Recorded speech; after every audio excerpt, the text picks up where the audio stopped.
We're talking today with Floyd Erickson of Lansing, Michigan, and the interviewer is James Smither of the Grand Valley State University Veterans History Project.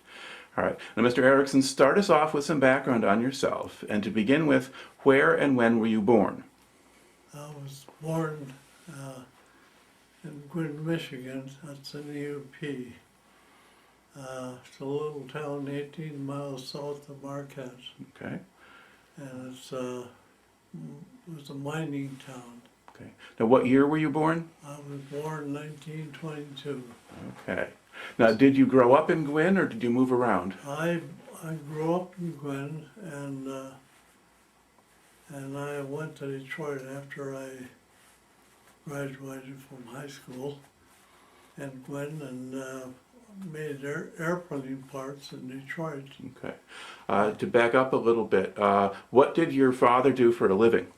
Well, he was a lumbering man. He had a lumber camp with 6, 7 lumberjacks, and after that he became a fire warden and game warden. He helped the game warden man town Gwinn there. Okay. Now did he have trouble making a living during the Depression? While it was in the early 30s, it was really rough. Mm-hmm. I remember that as being I'm the oldest of 12, so I remember that very vividly, that it was really rough back then in those years. Okay. So how? 33, 34, okay. Along in there. So what would he do? I mean, was he able to keep his lumber camp, or did he have to sell it, or?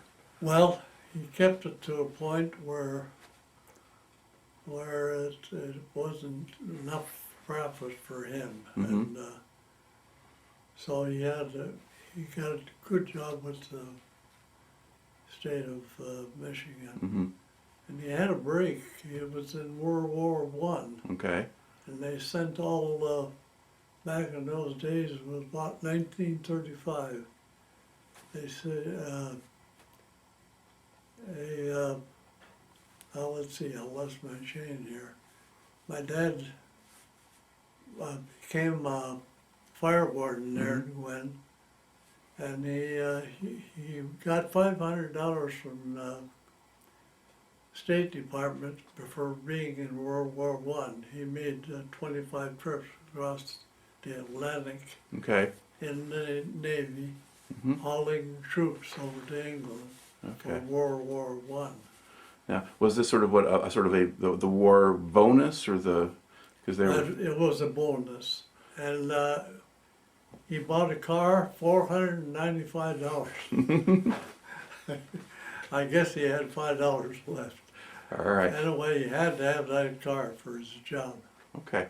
Now, when did you finish high school? I finished high school in '41. They held me back 1 year because teacher said I was too bashful, Okay. too withdrawn, you know. Mm-hmm. And that convinced my mother, so they held me back 1 year. All right. So you finished in '41, and is it at that point did you go right away down to Detroit to work, or did you? It pretty much, yes. In fact, it was a matter of a couple of months is all. Mm-hmm. And I was down there, had a good job, and my uncle and aunt helped me out, get started. Okay. Now, where were you working, or what company were you working for? I was with Excel Company, making airplane parts. Okay. All right. Now, were you doing that when Pearl Harbor happened? I was coming out of Fox Theater, downtown Detroit, Mm-hmm. and they were selling extras. Japanese bombed Pearl Harbor. So that was, I knew I would eventually be on. Okay. And by the way, I was very proud to serve my country, very proud. Now, before Pearl Harbor happened, had you been paying attention to the news? Were you aware of the war in Europe and that kind of thing? Oh yes, yes. I kept up with things pretty well, and I knew the time was running out for me as far as, well, I wanted to serve too, Okay. so. All right. Now, Anyway, the government kind of helped my folks out there for a while, and so I got off to a good start. Yeah. okay. Now, the job that you had, some defense jobs came with deferments, where you could have stayed if you wanted to. Yeah. Now, did your job have a deferment, or was it Well, not? they tried to make you think that, and I said, no, I'm going back home. I know I'm going to be drafted, so I don't know if you can stop me or not, but they didn't hold me back. Okay, so you chose to leave the job Yes. and go back home. Now, were you helping your No. family at that point, or? At that period, I worked for my dad Okay. because he was the foreman on what they call outside of the mine, on the ground. Mm-hmm. He wasn't underground. Right. He was the foreman on the surface. Anyway, the ore came up and it was crushed and it was hauled out on trestles and dropped 30 feet below and loaded up from there into big trucks. And well, trucks were down below there Mm-hmm. being filled up actually. And then they hauled that stuff to Marquette and then it shipped out to Detroit, Pittsburgh, places like that. Okay, so this was iron ore? Iron ore. Okay, Right. all right. Yeah. And what was your job there? I was an oiler. I oiled all the spindles that the cable ran on, you know, to pull the cars out on the trestle. Mm-hmm. So I had to see that that was done. Okay. And And about how long did you spend doing that? oh, I was very short time, like maybe 3 months. Okay, Yeah. all right. Now, so at what point did you get a draft notice? I got a draft notice in December of 42? 42. Okay. So basically, so it's a year after Pearl Harbor, essentially. So you were in Yeah. Detroit for a while, and then you were back home That's for a right. while. Almost exactly a year. Okay. Yeah. All right. And then when did you actually report for duty? Was that Then I reported for duty. It was like January? 1st of February, Okay. somewhere around there. All right. All right. Now, where did you report to first? Fort Sheridan, Illinois. Okay. Yeah, And was that just processing? that's all. Okay. Yes. So where did they send you for basic training? Camp Roberts, California. Okay. And how did they get you to Camp Roberts? Pardon? How did they get you out to Oh. Camp Roberts? Train. Okay. Yeah, trains were running. Oh my gosh, the trains kept things going, boy. Mm-hmm. World War II. Now, do you remember anything about that train ride? Oh yes, I remember. I had never seen any part of the country like that, you know, Mm-hmm. at that point. But yes, it was very, very good. About how long did it take to get out there? Oh, I'd say about three to 4 days. Okay. And did you spend much time sort of sitting around on sidings, getting out of the way of other trains? We had to get out of the way. Yeah. So the process of feeding all these countries and we were the ones that were feeding all these Mhm. countries that were our allies. Yeah, especially the British at that point. Oh Yeah. my gosh, and Russia, Mm-hmm. we furnished practically all our stuff almost. Oh. It seemed like to Well, me. we gave them. They made certain things, and then we made a lot of other things for them. But yeah, we gave them a huge amount of stuff. Oh my gosh, we made tanks. Well, they were making them in Detroit 2 minutes on the lines. A tank was coming off. Okay. I'm told, you know. All right. So you go to Camp Roberts, and where in California is that, or what city is or town is it close to? Camp Roberts is practically on the coast, Okay. and it's north of LA, between San Francisco and LA. Okay. All right. And then what did the basic training consist of? Well, it consisted of all crawling on your body, you know, on your knees and stuff like that, and rifle training, and we went under a place where they shot machine guns over the top of your body, and then had to make your way through this barbed wire thing, you know, and all that kind of stuff. And did you also get taught to obey orders and that kind of thing? Oh yes, yeah. And, yes. Okay. We were told what we were to do, you know. Okay. Big sergeant from up in Oregon. He was very good. Okay. Tough, but he was tough for your good. All right. Now, how easy or hard was it for you to adjust to being in the Army? Oh, I had had a taste of the Army back in 1938. Went for 1 month of training for us young guys in high school, Okay. and citizens military training. Okay. That's what they called it. So you knew a little bit about marching and So saluting I knew something about the service before I got in. So Okay. All right. Now, how long did the basic training last, or how long were you at Camp Roberts? that was only about 3 months. Okay. I think. Yeah. And what happened to you after that? They took us. We were all northern guys. Okay. Out of Montana, Michigan, Wisconsin, Minnesota, Washington, Dakotas. We were all that kind of a bunch, so they wanted guys to be able to work in the cold weather, you know. Okay. So, yeah. All right. So you had a group that was all training together, and then as a group you all go together. Yeah, And where do they send you to? A lot of us got into the 87th Mountain Infantry Regiment. Regiment. Okay. And That where was, yeah. that was 1/3 of the 10th Mountain Division. Right. Okay. And it was sort of the original regiment, the original mountain regiment that the government formed, and then they added 2 more to make it a division. Okay. Now, where did you train with them? We trained with them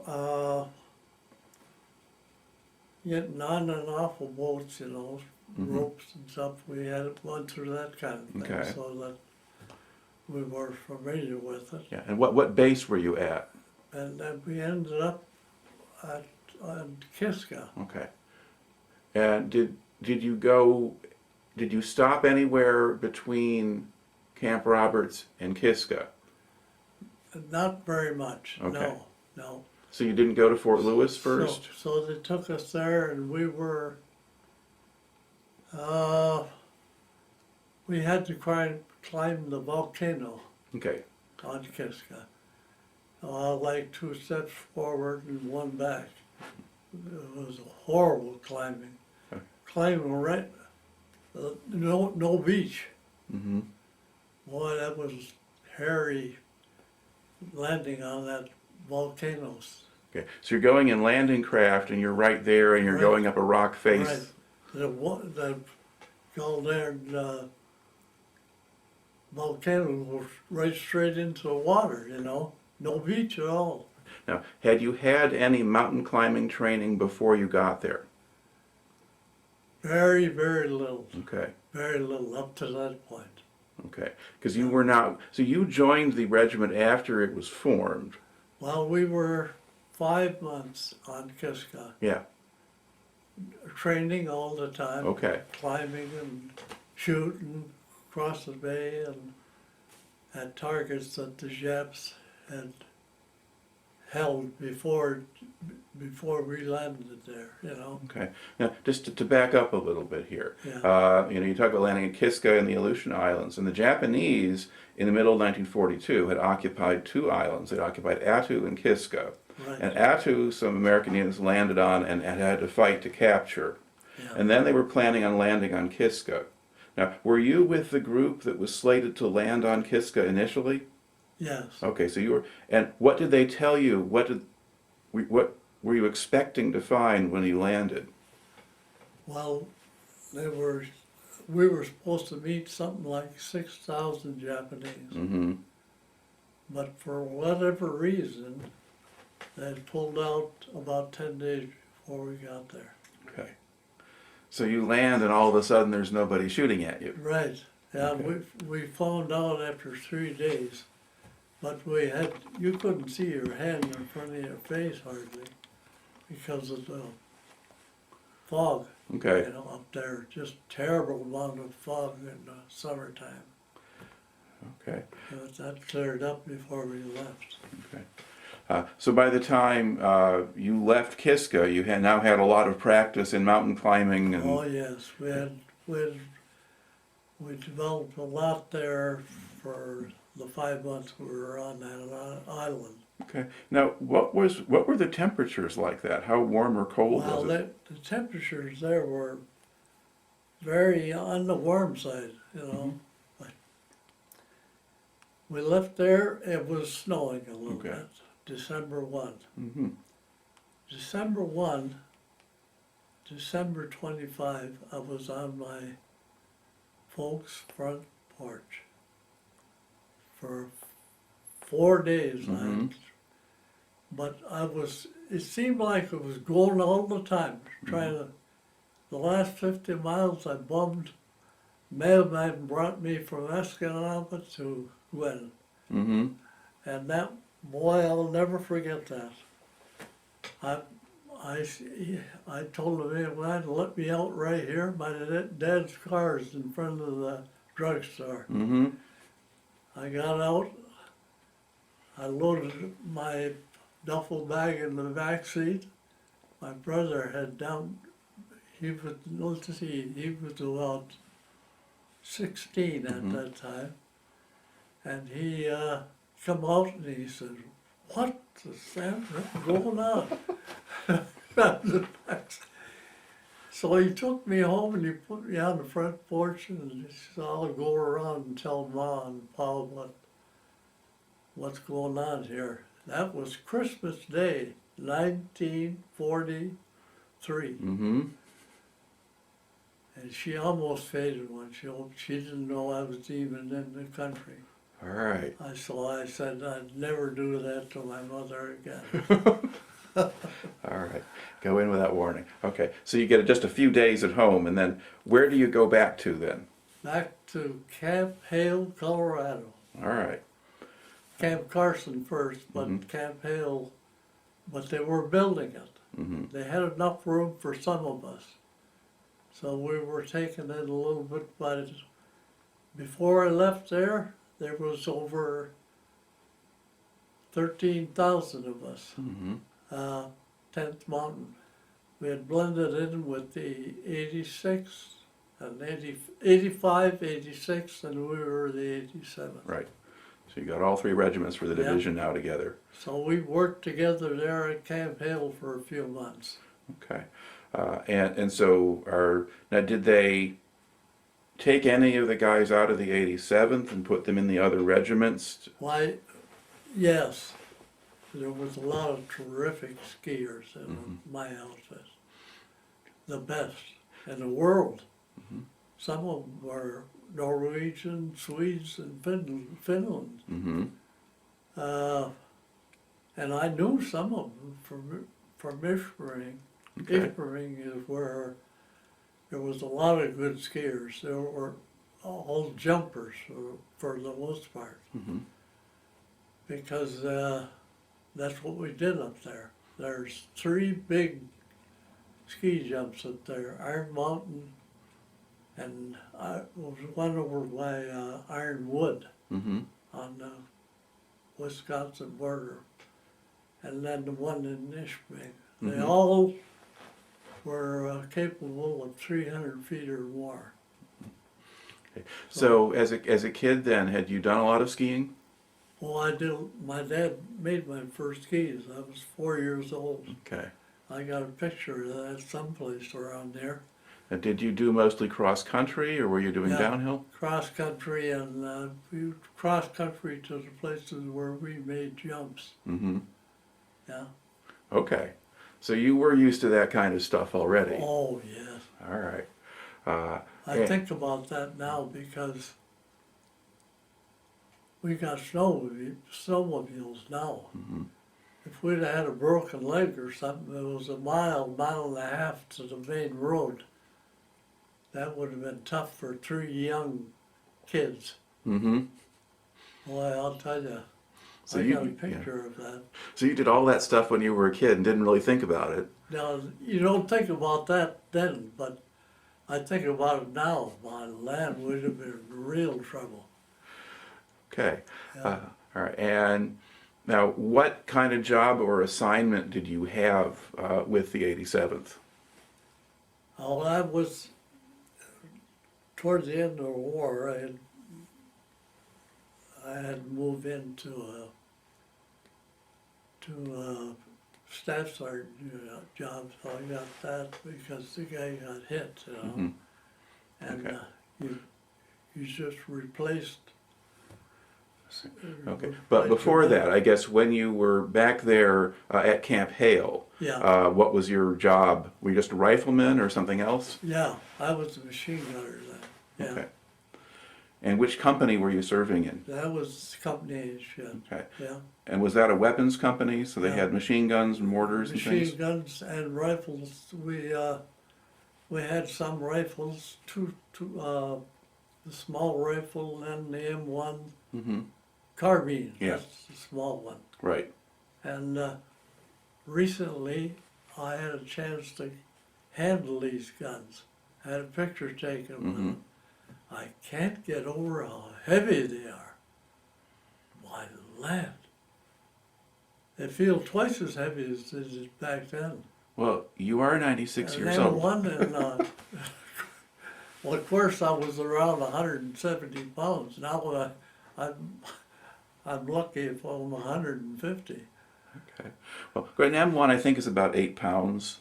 That- Oh my gosh, I'm telling you, I couldn't get over all the difference it Mhm. made. And of course, the machine gun, that was a two-man job. you Right. know, broke down to two pieces. Okay. Now, was that a 30 caliber machine gun? We're talking about 100 pounds apiece, you know. Right. That there was a lot of load. Okay. Now, was this an air-cooled machine gun or a water-cooled machine gun? Water cooled. So that's got the big tube? Yeah. Okay. Yeah. Yeah, that's why you have that much It's weight. heavy. Yeah. Okay. So you are training now so you spend a fair amount of 1944 then training. Do you remember where you were when the D-Day landing took place? In June of 44, where were you? June of 44. Okay. We didn't go to Italy, you know, until December of 44. Okay.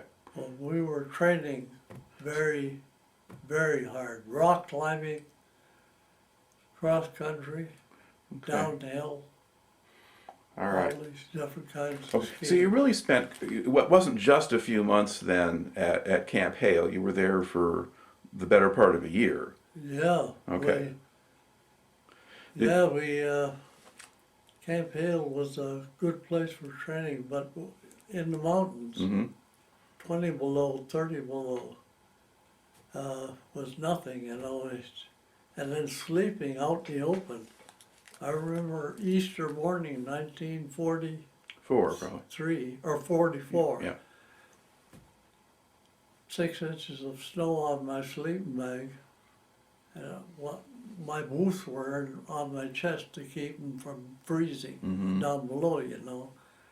2 pairs of socks on down below.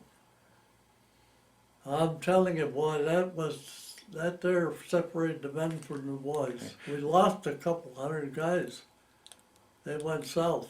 Okay. I said, not for them. All right. Now, did you have a lot of frostbite cases and things like that? Yes. Okay.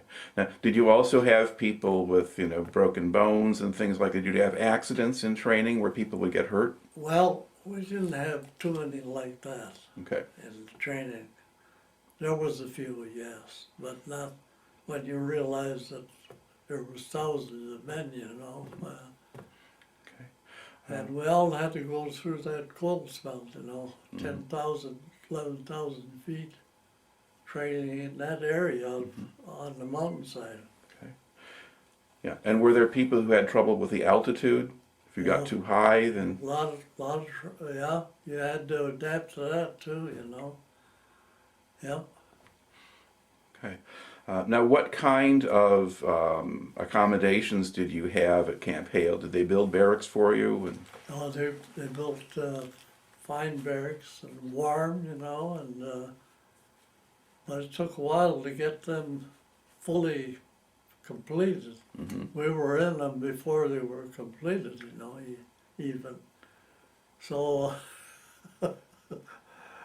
that there made for some pretty good laughs along the way. So were you sleeping in barracks that didn't have roofs on them or didn't have walls on them, or? Yeah, stuff like that. Doors. Okay. Outside doors were on, of course. Yeah. Now, what did you, when you were at Camp Hale, what did you do when you were off duty? When you weren't training, did they have entertainment or could you go into town? Yes, we had places to go by train to Denver, Colorado Springs, Grand Junction, and then the highest town in Michigan. In USA. I can't spit it out right now, but I think it starts with an M. Okay. All right. So you're going different places in Colorado. It's only 12 miles from camp. Okay. And did you go to the ski resorts and places like that, or? Yeah, well, some guys skied all the time. They were just nuts about skiing, Okay. Downhill skiing. Well, we had watering holes, One right there in, oh boy, I can't spit it. That bar was Silver Dollar Bar in that town, 12 miles out of, at 12,000 feet. Okay. And we were at 9,600 feet at Camp Hale. And, that was something. I'll just never forget some of that watering hole there. What a bar. I was there last summer. Okay, it's still there. My nephew, he skied with some of my buddies, 10th Mountain guys, on Cooper Hill. That's where we trained. Right at the National Divide. And that's where the water runs to the west and the the water Continental runs to the Divide, east. right. Yeah, Okay. All that's right. where our big granite with 999 names on it. My best buddy is on there, number 11. So those are the men who were killed in action. Yep. Yeah. Okay. Now, as 1944 kind of went on, did you start to wonder if you were ever going to get into the war? Yeah, that's right. We did. And we were about ready to lose our mountain part off of our logo. And finally, Marshall got with Clark, and Clark wanted us right now. Okay. And Clark was Mark Clark, so that's the commander of the Fifth Army in Italy. Italy, All right. right. Okay. So this is now late 1944, Right. and we're still kind of bogged down in the Apennines north of Rome. Some of our outfit was already moving in December. Okay. They were in foxholes in January. All right. Now, tell us about your trip then to Europe. Do you go from Camp Hale, and then where do you go? We got on the train, went through, I remember going through, forgot, went down to Camp Swift. And that's where we almost lost our mountain Okay. rigging. And where is Camp Swift? It's close to Austin, Texas. Okay, so you go to Texas. Yep. So maybe they were going to convert you into a regular division? Right, and boy, we didn't want that. Yeah. Well, we had all the best skiers in the country sitting there sweating it out. And Clark said, "Come on, I need you right now." Mm-hmm. Okay, so, Of so from Camp Swift, where do you go? Camp Swift, we went to Newport News, Okay, so Virginia. shipping out. All right. And then, Red Skelton was there. Give 'em hell, boys, give 'em hell. So down there, we were up on this big ship. all right. So you got a send off from a celebrity. All right. Now, what kind of ship were you on? We were on the biggest ship that America had. America is the name of the ship. Okay. So that's a big ocean liner? Big ocean liner, converted into a troop ship. Okay. Now, did the ship sail by itself, or were you in a convoy? No, it was all by itself. It was able to go fast enough, so they figured we stood a good chance of getting there with it, you know. Okay, so the U-boats couldn't catch you. Yeah. Yep. All right. And so where do you land then in Europe? We landed at, boy, Okay. Did you go through bottom of the woods. the... What's Okay. the name of So it? Naples? Naples. All right. Yeah. I guess you had to go through the Straits of Gibraltar to get there. Yes. Now, did you And see we that? Saw that. And, yep. Yeah. Okay. We And- had one guy that got off, walked the plank, you know, to get into Naples, Mhm. and he threw his double bag up, lost control. We had a fish a lot of water. So he got off to a rough start. Mm-hmm. Okay. Now, did you stay in Naples, or did you just move right out? No, we moved right out, yeah, north. Okay. And we were side railed quite a few times because of traffic south, you know, to get on. Yeah, there was a lot of troops there, boy, going, troops that had migrated north from Africa, you know, Mhm. from, from, Yeah. Yeah. yeah, Okay. And so you've got wounded men coming back, and you've got supplies Lots. going back, but they were using the Italian railroads by then. right, Okay. yeah, So you get to go by train part of the way. yep. Okay. Now, what did Italy? Now you were arriving there in January or early February, or We were arriving there in January yes, and some of our men were in foxholes already, relieved Brazilian troops. Mm-hmm. So we had to have communications, you know, with them, and had to have special people to bring us together, you know, so we know. And we didn't know what they were doing, and anyway, that transition took a while. Okay. What impression did you have of the Brazilians? Well, I guess they were doing a good job, you know. They hadn't had any combat to Mhm. speak of Okay. yet. And, but the 92nd Division, which was all black, Mhm. except for officers. Right. There was a lot of white officers in 92nd. They had been repulsed Mhm. twice on Mount Belvedere. Okay. And so we were up front for the 10th Mountain Division to take Mount Belvedere Okay. the first day. It wasn't easy. Our whites were floating around out in the ocean, and Atlantic Ocean never got to us. Our whites. Oh, your white uniforms, so your snow uniforms? Yes, Yeah. and this first mountain had a foot of snow on top. Mm-hmm. And you're there in your regular We were olive there red. like sore thumbs the next day. Mm-hmm. But the place was full of bodies all over the place. All right.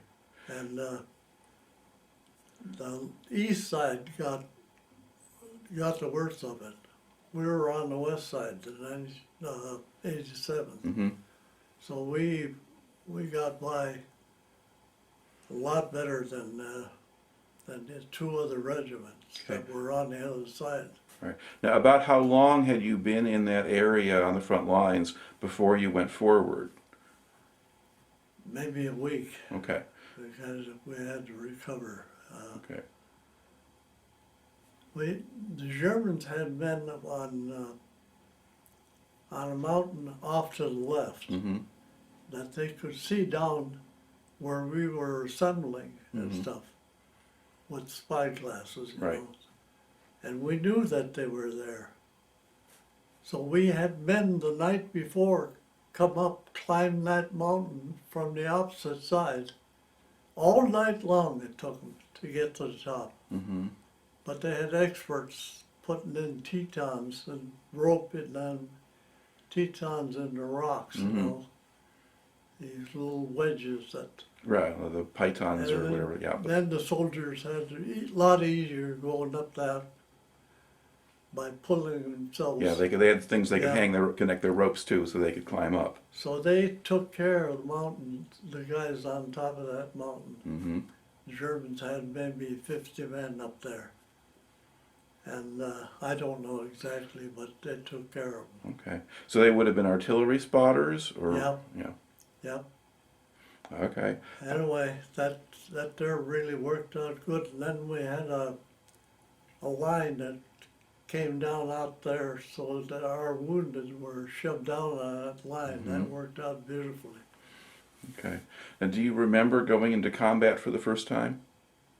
Oh yes. Oh boy.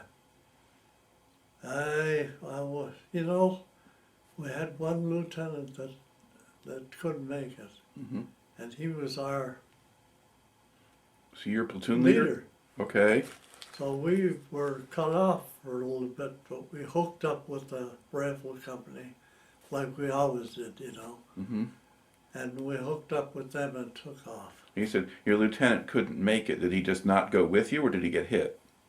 You went, Did your lieutenant get hit, or did he just not come with you? oh, he came back with us a week later, and he was fine. Mm-hmm. Yeah, he was part Indian. His name was Richardson. Mm-hmm. Anyway, he turned out to be a good lieutenant. Okay. So why was he not with you on that first day? He just couldn't stand it. Okay. Too much fire, machine gun fire especially. All right. So he did lose his nerve that And first time. Lots of guys were killed. Mm-hmm. A lot of guys. We figured we lost somewhere around 200 men. 10, Okay. 12. So out of the whole regiment. Yeah, Okay. out of the whole regiment. All right. And that was about a fifth of what, because we ended up losing 999. And that was out of the whole division Out of the whole in the course of the war. So a fifth of them on that one day. Yeah. So out of about 13,000 men, we lost 1,000. Mm-hmm. All right. A lot of them, we had Norwegians with us too. They were part of our hookup there, Mhm. so. But they were very good, boy, and they got their own plaque up there right alongside of ours at Mhm. the National Divide, you know. Okay. A big granite thing. They lost quite a few men too. But they were terrific skiers, you know, Mhm. the Norwegians. How long did it take to actually capture Mount Belvedere Was that 1 day or 4 days? Or We had it in one day, okay. but we were a long way from recovered, to be able to say, well, we took that mountain. Why? Hmm. We were pretty well beat up there. But we got straightened away, and boy, we sailed right on through. The mountains after that were a lot less defended. Okay. Now, as you're moving north in Italy, you're getting closer to the Po Valley. I mean, do the mountains get any lower or smaller? Or Smaller. okay. Yeah, definitely smaller. Okay. Now, how much are you seeing of the Germans themselves? Are they just firing at you from a distance, or? They're coming through our lines by thousands, just pouring through our lines. Okay. Well, when did that start happening? That started happening actually very shortly after Belvedere. Okay. Germans could see the light. Okay. Now, these German soldiers who were coming forward, I mean, how would they do that when they're approaching you? How do you know they're not attacking you? Like that. Okay. All right. And what what did they look like to you, these German soldiers? Well, they had good clothing, and they had no more ammunition, Mhm. That there was all taken from them. They looked, they'd been fighting a long time. Mm-hmm. I mean, 3 years before World War II, they were fighting already. Well, they were fighting since 1939 anyway. Yeah, Yeah. yeah. 4 years, yeah. Well, it's more like 2.5 or whatever. But okay, yeah. But they've been fighting. They fought in Poland, they fought in France and Scandinavia and stuff, and Right. then in Russia Yeah. and so forth. Oh, they'd already been Okay. Now, when, bombing the heck out of Russia. now, the ones that you saw, did they look to be about your age, or were they younger or older? Well, for the most part, they were older, Okay. because I was only like 22, 23 at that time. I got out, I was 24. Right. But a lot of the American soldiers would have been 19, 20, 21, that kind of thing. That's sort of standard Yes. military Yes. age. So if these guys are looking a little older than that, then yeah, they probably are all veterans. Yes, And let's see, did you, as far as you could tell, were these all regular Army troops that were surrendering to you? And yes. so Regular Army you're not seeing the SS or anything like Yeah. that. There was some SS later Mhm. that we had run into, but they were pretty well beat too. Okay. But right away, so kind of fairly early still in 45, the Germans, even before you get into the Po Valley, some of the Germans are already coming over and surrendering to you. All right. Now, as you go forward and you head into the Po Valley, was that dangerous to do once you kind of leave the mountains and go out into the open? Yes, there's a little difference there. You gotta be ready to dig a foxhole very quickly. In fact is, anytime you stop for a while, it's a wise thing to get yourself in the ground. Mm-hmm. Because they could see you and they could start shooting artillery at you. They could put a mortar round, like in my buddy's foxhole. Mm-hmm. He was the first gunner. And they put a round, he had just cleaned up about 10 or 12 Germans on a hedgerow. Mm-hmm.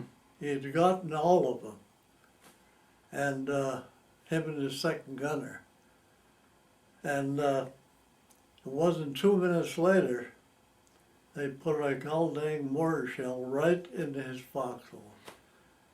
It gave him a lot of internal injury, Yeah. which he died. Mm-hmm. But he take care of my buddy. His leg was almost off, his Mhm. left leg. And they said, take care of him first, but he died in the meantime. Yeah. All right. Now, was that a foxhole that was already there? That was the foxhole that they had dug, They just dug it, okay. dug themselves into. Wow. All right. Now you got hit at about the same time, didn't you? I mean, there was a shell blast or... Well, by that time I was a sergeant, Mhm. so I was probably looking for ahead of where we wanted to go, you know, Mhm.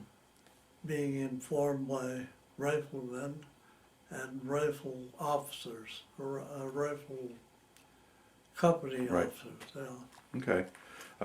So what happened to you? I mean, when you got hit? Well, to me, coming into the Po Valley, why, I was a sergeant then, Right.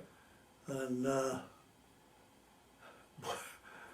was some kind of a shell that came in right at my feet, you know, and medic said that you were just lucked out because I was thoroughly checked and I had no blood on me. Okay. So how close did the shell land to you? They said it was a couple feet from my right foot. Okay. And did they think the shell went into the dirt a little before it blew up, or? Well, it made a hole, Yeah. that's for sure. Okay. And there's, obviously this shrapnel went underneath me. I was blown high enough so Mhm. that could happen, you know. But 5 guys, you know, they got it. They were all further away than I was by far. Okay, so- 25 feet away. all right. 20. So you're blown up in the air. Were you knocked unconscious? Oh, I was 25 minutes out. Okay. Came up stone deaf. Nothing. I couldn't hear nothing. Okay. So I did the best way I could for a while and got by, and 3 hours later I was able to hear good. Okay. All right. So you did have some effect from the shock of the blast, but on the whole, you were very lucky. Oh, I hope to tell you. All right.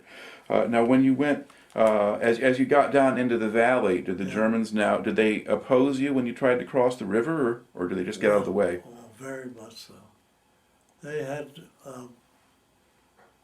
some bursts above our heads of ack-ack, you know, So they like the 88s or shooting at airplanes and Mhm. stuff. right.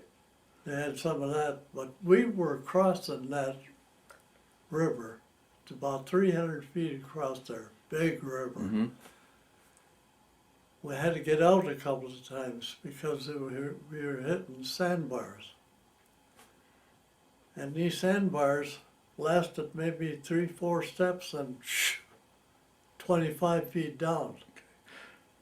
Two of our men in my section were 2 of them that went down. They walked a little bit too far. Mm-hmm. And my medic I was in charge of, he was hooked up with us, Mm-hmm. was a very strong swimmer, and he went down and unloaded two of our guys, packs off their backs Mhm. like next thing to 100 pounds. Mm-hmm. They were saved. Okay. He got 2 silver stars for that. Very good. Now, what kind of boats did you have to cross the river with? We had assault boats. Okay. They're rubber, you know, and they came up with a truckload of those things. Mm-hmm. And anyway, but they're further to the west, the Germans were still crossing the river. Okay. And they were having a worse time than we were, but we didn't know that, of course. Okay. Now, when you were fighting, did you get much air support or artillery support or things like that? Oh, yes. We got artillery and air power anytime we wanted it. Mm-hmm. They kept as close to us as possible. Well, the Air Corps, that was easy Mm-hmm. with them. So we would say, well, we got a haystack out there. Looks like there's a machine gun that's in it. we should take care of that. 15 minutes later, they were right there blowing that doggone thing off the map. Okay. So we had close support with the Air Corps and artillery. Okay. Now, at some point, you got a Bronze Star. Yeah. How did that happen? I guess what it was, you know, I don't fully know to this day exactly, but they had it written up, and evidently I helped with, which came natural, help with the guy that was in bad shape and had to be taken back. Okay. And they always say that it's over and above, you know. So, I was going to say something about. You're talking about the POVET. Oh no! Why, I slipped my mind now. It had to do with the crossing. Okay, because you were talking about, we were talking about the artillery and the aircraft and Yeah. all of that. Oh, and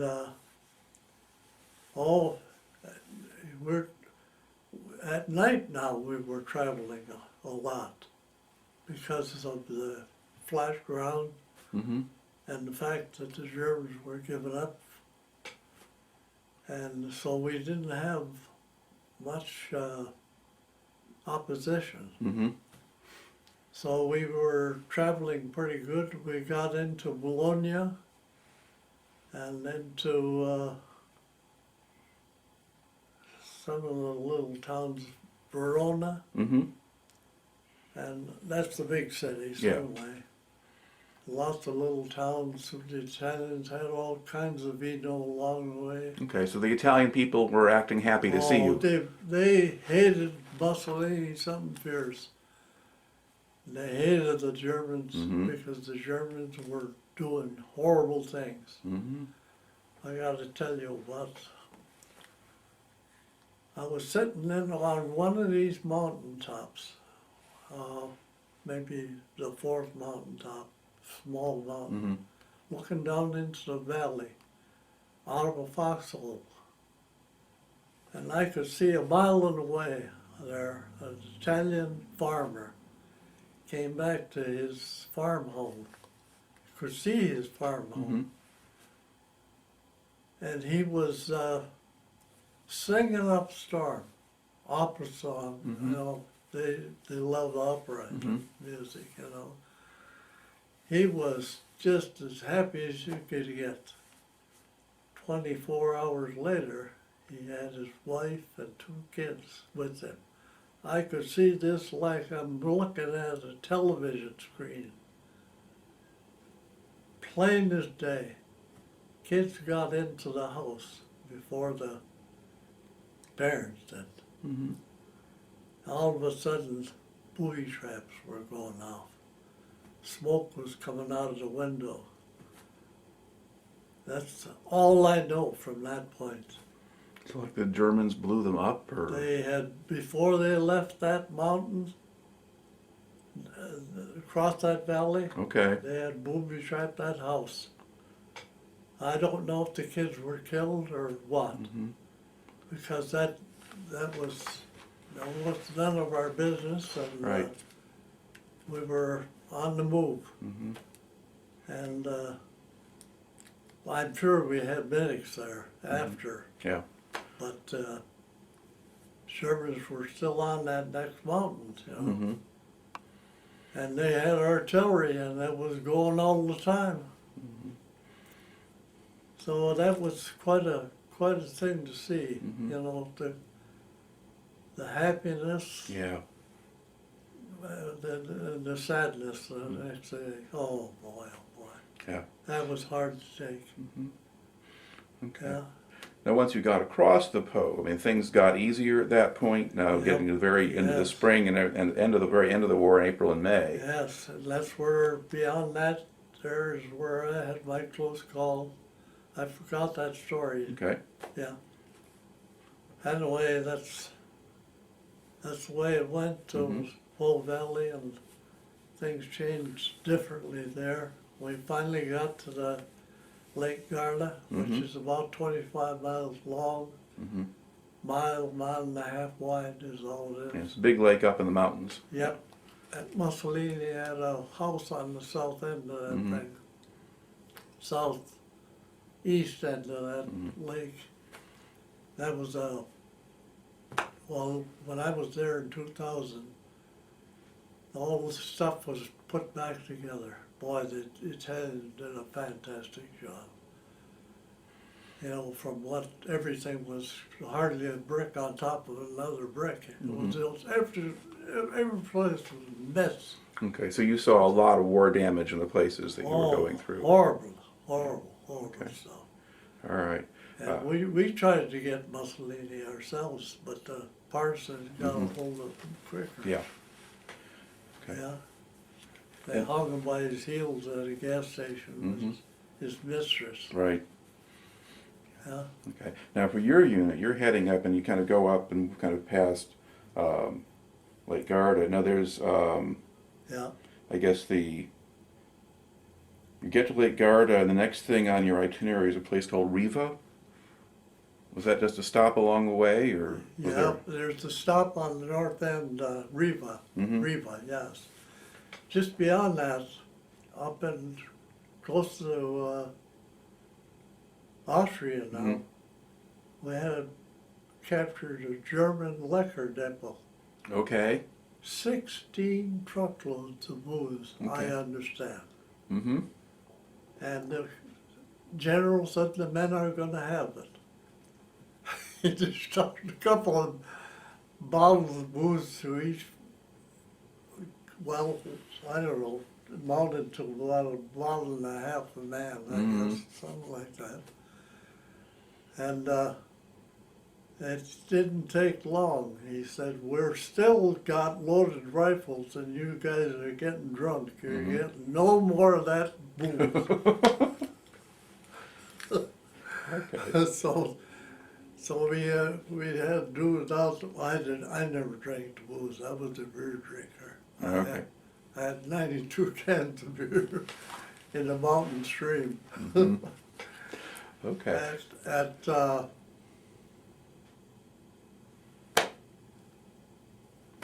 Leaning Tower of Pisa. Oh, Pisa. Okay. That there was after though. Right. Okay.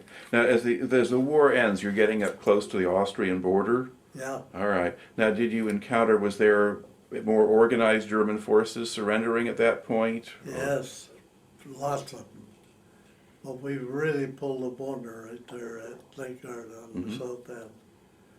We're trying to take care of the guys that were escaping on what would be the west side of Lake Garda. Mm-hmm. Anyway, we loaded up a Higgins boat. Way too many men, way too much equipment. Mm-hmm. When they started that boat up, it went down like a piece of lead. Lost 25 men right Wow. there, just like that. I think the story is right because that's the way I got it anyway. And a couple of years ago, they've been looking at that boat, but they've left it there. Mm-hmm. With all the dead bodies, they're all bones now, I suppose. Anyway, 25 men were lost, bad, real boner. Yeah. And of course, a mountain lake like that is very deep and very cold. So once they go under with their packs, you're not getting them out. Yeah. Okay. Now, so at the end of the war, I mean, did you have? So you were encountering, there are German armies that are trying to retreat south, and Americans are chasing from the north, and you're coming up from the south, and they're in between you. Yeah, well, we were taking prisoners by the thousands, all that while. Lots of them were coming through our lines. Right. Some of them were making it on the east side, north. Right. They were making it to Austria, and I'm sure a few who got there. But we had a general that was the head of the crack regiment. I can't remember his name right now. Very familiar name. He died in a hole in the mountain. The road goes right through that mountain on up to Riva. Mm-hmm. And he was standing in one of the openings. They had to have an opening every, well, every mile maybe, I don't know. But there's a lot of traffic going there, trucks and stuff, no trains. Mm-hmm. But this general's name just doesn't come to me. He was the head of a crack regiment. Okay, was he an American general or? Yep, Okay. American general. Got killed right there in one of them openings, Mm-hmm. him and his master sergeant. And there's a plaque right there at Riva Mm-hmm. in his honor. I can't spit his name out. General. He wanted to get into the 10th Mountain Division for his last months. Oh, okay. They had taken his division, had taken quite a pounding, I guess, and so they busted it up, and he says, I will go with the 10th Mountain. Okay. He wanted to stay in the war. All right. Okay. Now, did you meet up with the American 7th Army eventually, or did you not see them? No, actually the 10th Mountain got up there into the Alps, the Dolomites, which are part of the Alps. Mm-hmm. Anyway, we had to go back down to where Tito was screwing up. He wanted to get a piece of Italy. Mm-hmm. And That's so right. we sat there for 3 weeks while he was making up his mind what he was going to try to do. But the Italians had taken that away from him Mm-hmm. in World War I. So Or at least they'd taken it from the Austrians we at that were point. sitting there waiting to... So was that at Trieste or that area? Let's see. Yeah, that was...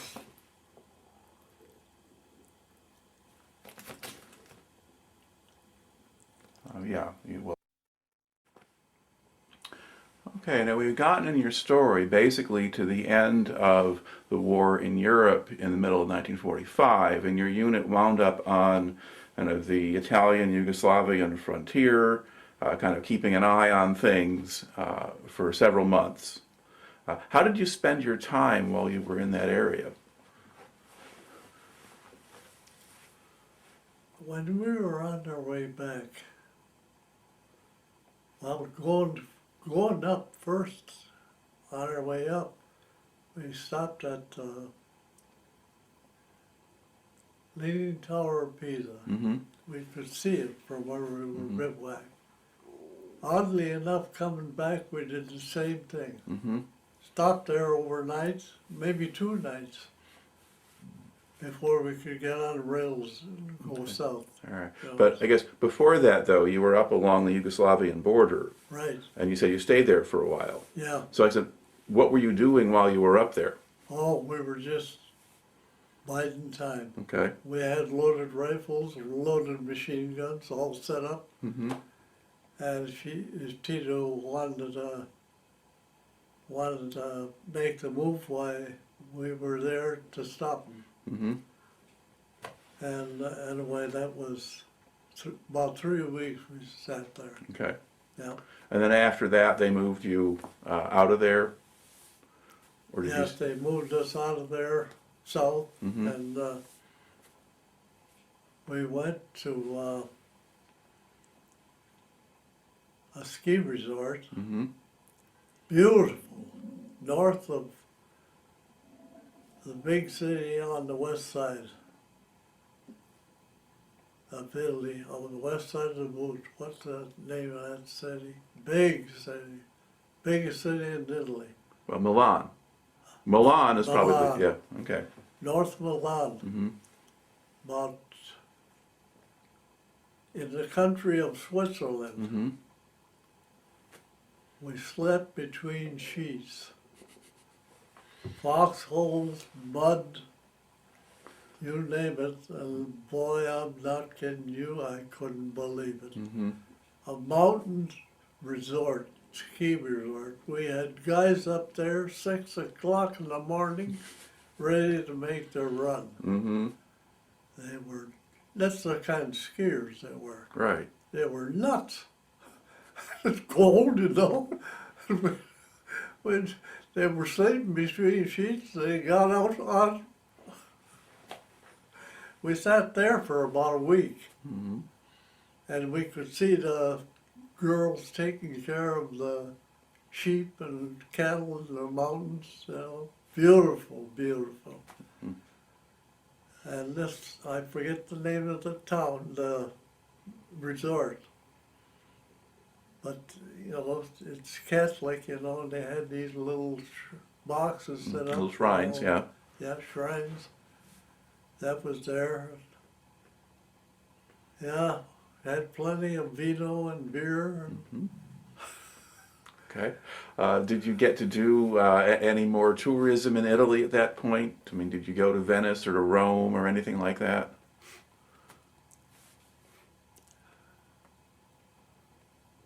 Or was it just those I'm that just short trying to time? think. Well, I guess you went to Pisa. You know, Florence is in that area. But you, Pisa, yeah.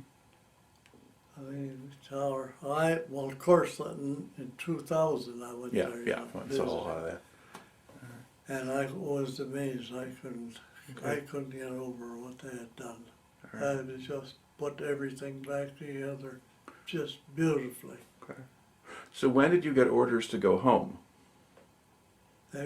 Well, we eventually got on the boat at down there, lower end, Back at Naples again, or Naples again, and we headed west. okay? So when was that? That was in August. No, wasn't in August. That was in. War was over May 2nd. Yeah, in Europe. And It's still going on with Japan until Yeah. August. So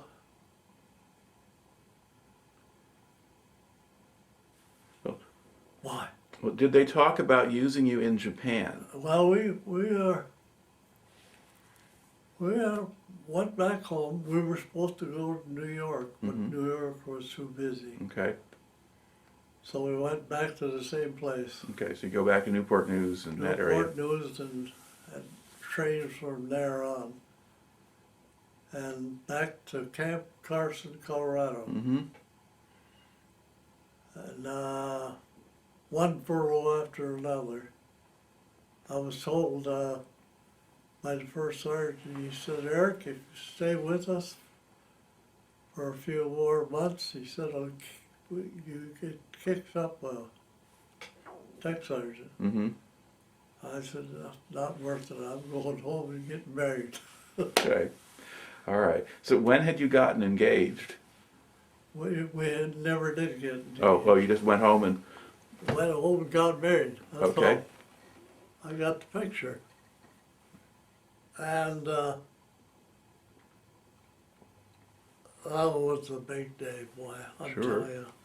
Well, did you know her before you went to Europe? Yeah. She was my. We were down here together. Okay. So you'd grown up with her. 1 year. I was only 1 year ahead of her in high school with her brother. Mm-hmm. And that was 1945. She waited 3 years. Wow. All right. And that actually focus decently. We can see her there. All right. And So yeah. So did you write to her regularly? She what? Did you write to her a lot? I wrote to her as much as I could, but she wrote me about 20 times as much. One time I got up on Kiska, I got over 20 letters at one time. Wow. They couldn't catch up to us, I guess. I don't know. Anyway, Okay. boy, I'm telling you, it was a great day, a great feeling. Mm-hmm. And I was so proud of the fact that I was with the 10th Mountain Division. Very proud. Yeah. Now, after you got out of the Army, what did you do? What kind of job did you get? Well, I went into construction. I had done a lot of roofing work with my dad as a kid when we were really poor. And so I went through their course, 3.5 years of 1 day school, Mm-hmm. 4 days on the job training, Okay. and benefited very much so. I was in house building in big buildings out at Michigan State, Mm-hmm. science building. Mm-hmm. I remember in the cold winter hanging outside doors all winter long. Mm-hmm. Stupid. Boom. Anyway, here we were, cold weather outfit, born in the UP. I just thrived on cold weather. Mm-hmm. Seemed like everything I did was with cold weather. Okay. But after the war, I was with this company, and we're putting up a screw factory here in Lansing. And it was right after the war. I got a job right quick, like, you know. And it was putting these pans up that hooked together to pour concrete foundations. Mm-hmm. Just one guy clapped two of them together like that, boom, and sent me right straight out, flat on my face in the mud. I was still shell-shocked, you know. Oh, I got up and I was embarrassed, and I felt like a mess, and oh my gosh. But they understood after a while. Mm-hmm. And there was no laughing. There was no laughing matter, you know. That just shows you that what you had to do, you had to do the best you could. Sure. And that was to get as low as you can, as quick as you can. Just remember your Army training there. Absolutely. Yeah. Okay. So did you stay in the construction business then? Yes, I was in that for 60 years. All right. Yeah. Okay. And I had a supervisory job, but I didn't like very much because I loved to work with my hands, especially trimming houses. I loved that. Okay. I built this thing with my wife. My foot came through the ceiling one day when she was standing right here. I didn't have my subfloor on yet, you know. It was still the overhead hangers, 2x8s that were above here. And my one foot came through there. She said, "Floyd, are you all right?" I said, "I guess I am." I checked out, boy, we had a laugh. I'm not kidding you. I came downstairs here, and I swear my wife and I laughed for half an hour. All right. Now, to look back at the time that you spent in the service, what do you think you took out of that, or what did you learn from it? Oh my gosh. What an experience. World War II. The war was all over, you know. It was, you name it, war was there. Mm-hmm. And to be in something that gigantic, just, it moved me for the rest of my life. I was a different person when I realized what really took place. And when you realize that the Russians lost something like, It was at least 20 million, and it might have been more than that. 13 million killed. Soldiers, just soldiers. I mean, And 30 million, oh my gosh. Yeah, civilians, oh, they bombed Russia something fierce. Now, Russia has become one of our, I don't like to say it, but they're not good right now today, you know. Not particularly, no. Just can't depend on them. Yeah. All right. Well, I tell you, you got a good story. You still tell it well. So thank you very much for taking the time to share it Well, today. you're very welcome, and I was very happy to be able to do this, and I've done it several times, you know, a couple hours each time.